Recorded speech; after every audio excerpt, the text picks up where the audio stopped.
Par rezultātu esmu ļoti apmierināta un pat vairāk. Priecīgi, ka man bija tā pieredze un es to atcerēšos visu mūžu.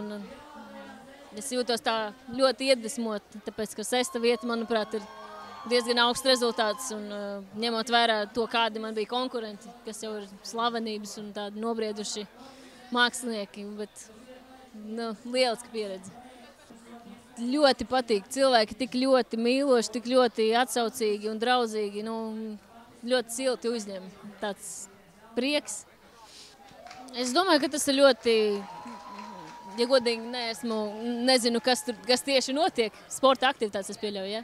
Es domāju, ka tas ir ļoti pareizi, tāpēc, ka bērni tādā veidā viņi attīstās pirmkārt un otrkārt vispār. Sporta aktivitātes tas ir ļoti veselīgi.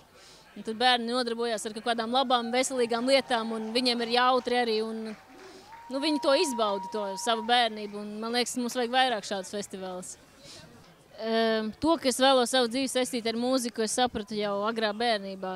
Es vienmēr gribēju kļūt par dziedātāju, un man liekas, ka es dziedāt sāku ātrāk nekā runāt.